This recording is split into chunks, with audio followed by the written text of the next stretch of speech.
Hello, everyone. My name is Gabriel Acevedo, and today I'm here with Marc Roy, and we're discussing the state of college during the coronavirus crisis and how college freshmen can be able to adapt and move on to this change. Now, before we start off, let's get a little information about you. Tell us about yourself.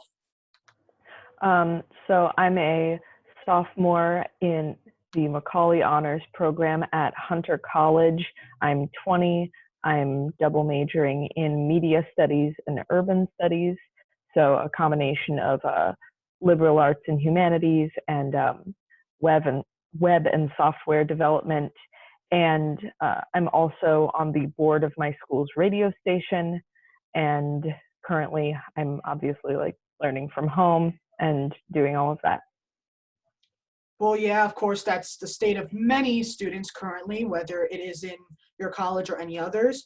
And we're just going to be going right into it. So the first question really is to just what are the first thoughts that come to you when you hear a transition to college? Like, what clicks in your mind when you're saying moving on from a new chapter to college?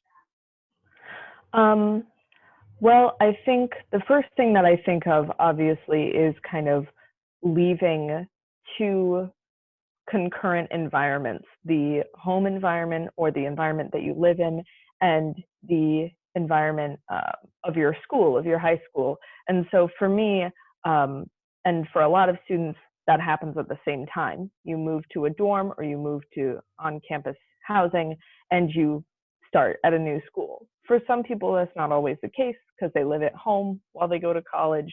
But as far as the transition goes, it's really about kind of relearning how to get educated. It's relearning those patterns that you need to study best and really get ahead in that way.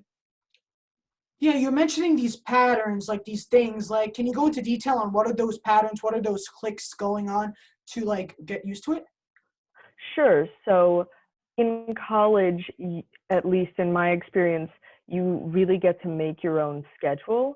And so depending on, what times you prefer to sleep at or when you work or, when you volunteer or take care of your family, all of these different things can have an effect on your scheduling as opposed to most schools, which start at about 8 in the morning to about 3 in the afternoon, and then plus time for extracurriculars.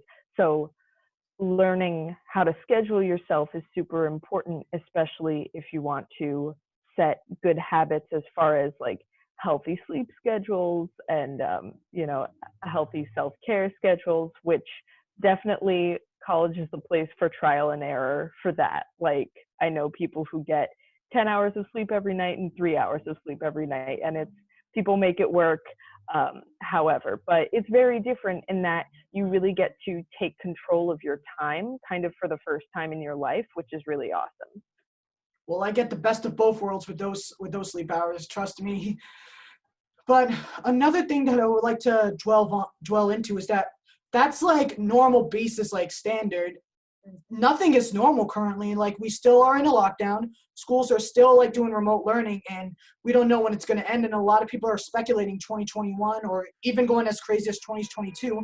Do you feel students are missing key resources compared to like the other classes that went to college? Like, are they missing like the things that are going to help us get into like the groove of college when we're in this lockdown? Or For sure. I think that a lot of the kind of on-campus institutions and services, they do a lot of work in the first week to a month of school to help students get oriented on campus and, really make people feel welcome in a place that they're going to be staying for, 2 to 4 to 6 years even.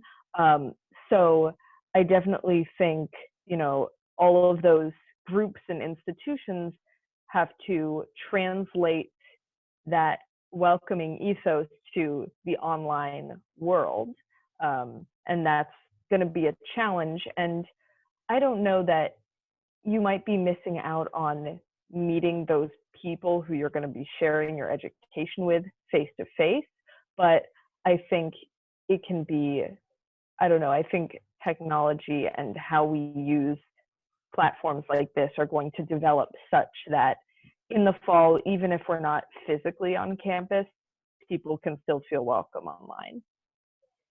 I agree wholeheartedly. Like, that's definitely like something that we have gone and evolved a lot through the years. Like, technology is more accessible and easier. And one thing that can also be like asked still to dwell into that is, what resources do you think schools should offer to connect to students if us freshmen don't go back physically? Because I'm a freshman going into college myself, and I'm just wondering, like, how can I connect? How can I, once we go back to school, find my group there instead of just like getting the map and going getting lost all over the school again? Um, that's a really good question. I think that a lot of schools focus their endowments and their money on facilities, and especially as someone who's like just learning the basics of web design and stuff like that right now, now is the time for colleges to really kind of beef up their online presence and resources. Like I know that my school doesn't really have a complete club directory yet. And it's like, I wish I could go to a single page and just look and be able to see all the clubs that we have, but sadly we don't have that yet. And, you know, definitely they can do online events and things like that, but even at a more basic level, setting up groups where students can communicate within their class, whether that's on Facebook or however. It usually happens organically, but it's more important now than ever before. And also providing students with access to the technology they need, not just in terms of like coursework. You know, students definitely should get free Adobe and Microsoft Office, you know, industry standard technology accounts software wise, but also colleges really need to provide for students who don't have solid Wi-Fi access or technology access. Like, there are scholarships where every student in the scholar group gets a laptop, and that really needs to be expanded to the entire school, whether it's a loan from like a library service or whether the school just provides the students with one. There's a big difference there between public and private universities, because I go to a public school, so a lot more is based on sharing resource, and like we have long-term laptop loans, but private universities might actually be able to divert some of their budget to actually giving students laptops, which would be awesome. I agree wholeheartedly. I mean, I'm aware of that. Like, I do know in my school, the DOE is offering free laptops for students who are in need of that. And it's just a lot of support. Not to mention, aside from laptops, we have the grab and go meals. We have a lot of other stuff too, like free programs, depending on what school it is. And that brings me to my next question. Would the government help the education system in any form? Like, say Cuomo like would put anything. Like, what do you think about that? Like, the idea of the government stepping in to help these colleges during this crisis?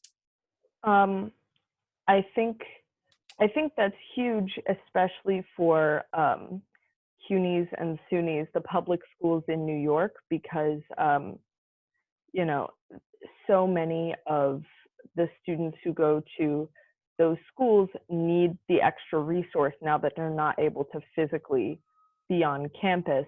And those schools also need more resources anyway. But I think the the government could definitely step in to help, but I also think it's a balance between that and private schools like NYU that have, you know, super high tuition and really big endowments.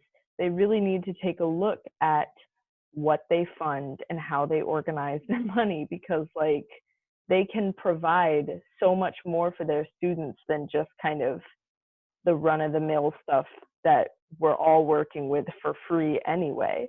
And so I think it's going to be a balance of like government help and like seriously reevaluating how people spend their money. Yeah, exactly. Like, I would agree myself, because as someone who's going to college, it's kind of going to be hard to like do stuff when most things are going to be either shut down, canceled, delayed. It's just going to feel like it's never going to happen, and I'd just be stuck in the same like school over and over again. Which brings me to ask, what programs in college do you feel would be damaged the most by this coronavirus impact? Like, which ones would you feel would be like been gone or like completely forgotten about because of this? Um, I definitely think that, um, I mean, obviously, you can think about courses that would get impacted. One of the biggest worries, at least for me, is um, I'm in a major that is constantly at risk of getting cut courses and even entire like sections of the department because budgets get reevaluated and the program gets smaller and smaller, and so there's a risk of some of the humanities and in-person classes that don't translate as well to online may just kind of start to fade into the background, which is what we don't want to happen, because that's an essential part of an education, is learning how to talk and assert ideas and learn about your culture and your society. So there's the academic part of it, but then there's also the whole cultural and extracurricular part of college too. Like, I don't go to a big sports school, but a lot of people love that aspect of college, like going to see the big game and like see your school go up against all others, and like that, I don't know how that's going to happen. And especially social events or concerts, or even you know not even undergrad students, but graduate students who have to, present in a big auditorium and defend their thesis. Like, that's going to happen completely differently. So I think definitely, I don't know that things will fade away, but it's going to change. And I think less people will be, I don't know, people are going to figure out what they really love, because they'll keep doing that even if it's online. Like, the people who still love the athletics part of college will like watch a game that's live streamed. So, yeah. Mm-hmm. I agree. And with all these social events and stuff going on, it might be a positive thing for students, but as well as also discouraging the students. And do you expect students to not attend college this fall that you thought would have been? Like, would there be like a big drop in like attendance from like, say your college, you were expecting this amount and then you only get like this small of the student average? I I I would believe so. And that's probably because, people are really having to evaluate um, where they stand in life in general. And so people who probably thought that they could go to school and work part-time may now be having to work full-time. Um, and that's another thing too, is I think that maybe people might attend college more part-time than they do full-time. Like, you could take 2 courses and still technically be in college, and you can schedule yourself however you want, as I've mentioned. But I definitely think people have to support their families and prioritize their own health and well-being first, and I think also this ties in with the fact that really, first and foremost for public college, but eventually for all college, it's not going to be worth it to go to college if we're having to pay so much money. Like, I think the CUNY and SUNY system should be free for people who want that. But like, can you imagine if people who are truly stuck at home have time to pursue school and they didn't have the financial burden of doing it?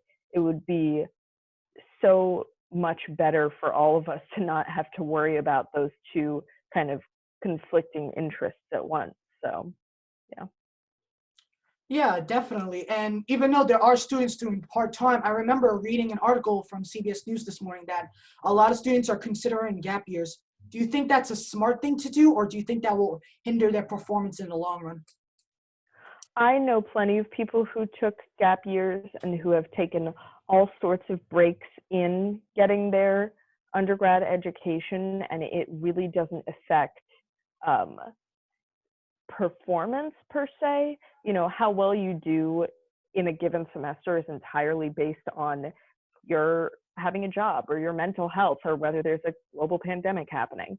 Um, and I think, you know, taking a gap year, even taking more than 4 years to finish an education is totally fine. The stigma around that needs to disappear. That seems completely fair.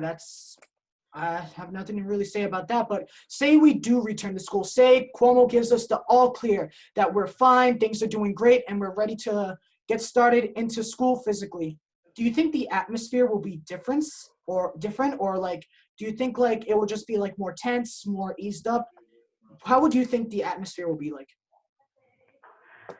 I mean, that probably varies school to school because, um, you know, downstate here in New York City, a lot of the city university campuses are concentrated in a single building, or Hunter is in 4 main buildings. And, you know, that's 16,000 undergrad flowing through those 4 buildings pretty continuously. Um, and so I definitely think if I had to like hypothesize what September would look like, I would say that probably half people's classes would be in person, especially if they're lab classes where they need to be in a lab doing research, or you know, artistic classes where they have to work with materials that they can't get anywhere else. Um, but I think other classes, especially, you know, digital art, computer science, math, and science classes that are theoretical, those will probably be online. So it'll probably, I would envision it being half and half so that not as many people are on campus at the same time. But, you know, upstate, that could be totally different because if you're on a campus school where it's physically possible for everybody to social distance the right way, then yeah, you might be able to have everybody back to school. I really don't know, but that's what I see happening, at least where I am. Yeah, like we all talk about social distancing. I think a lot of people are going to take it to heart. Now, the final questions to get to is pretty much how would you feel if you were the class of 2020 experiencing this crisis? How would you feel in like my shoes as a senior having to go through this? And like this is more than just like graduation and prom gone. This is about like trying to transition into like a place you don't know you're even going to go to like physically. Like it's just going to be the same formula like classrooms online. That's it. I I mean, I I don't want to sound too like dour or sad about it, but like I would feel pretty bad because like so many people cherish that new start that comes with college, especially if you're like not the biggest fan of like being around your parents or siblings or whatever, however your living situation is. And so, so many people really love that kind of clean break. And it's for a lot of us, it's probably not going to happen. Um, and I mean, even I was in that process halfway through college, and now I'm back home again. So, um, you know, trying to reassert the difference from high school is tough. But um, I definitely think, hmm, I don't know, it's now is definitely the time to come together with the friends that you've made in high school and really, you know, solidify those friendships, because even if the transition to college is shaky, you will still have those people to stay with you, especially if the world is all virtual. Like, all the more reason to stay connected with those folks. Um, And I think that although we put a lot of importance on graduating high school, it's also, it's something you can treat it with however much importance you want to ultimately. So if you can choose to be sad about it, or you can kind of, I guess, I would have to really work on reframing it in my mind as just I'm taking this step of my life digitally as opposed to in person. And so I hope that however people choose to frame the end of their high school, they can do it in a way that still honors all of the achievements that they've made, whether that's, having like a digital final art show, or like a graduation party over Zoom or something, or just like eating your favorite food on the day you were supposed to have graduation. I don't know. Just, I think that it's hard, but you can definitely work to make it easier and stay home. Do you have any final words to say to the class of 2020? Any advice? Any like hints or something? Like any tips? Um, I mean, get ready for your classes. Don't be surprised if your classes are completely online. Like, I wouldn't be shocked if your first semester or even year of college is fully online. Um, but again, if you're going to a suburban or rural campus area, I don't know, that's a completely different situation. And then I there's so much, kind of, there's usually a lot of like happiness and celebration around deciding what college, especially on like May 1st, when everybody usually is like, posting about it with like hashtag I decided, and like wearing all their new college apparel. And especially now, you don't have to put that pressure on yourself, especially if the right decision for you is to not go to school. Like, it is perfectly valid no matter what you do. Just know that you made it through high school, and maybe you get the gift of deciding what's best for you now. And if that doesn't mean college right away, then go for it, and don't let anyone tell you different. There's always time. You always will have time. Thank you so much for being here. It's a pleasure speaking to you. Thank you so much, everyone, for watching, and I'll see you next time.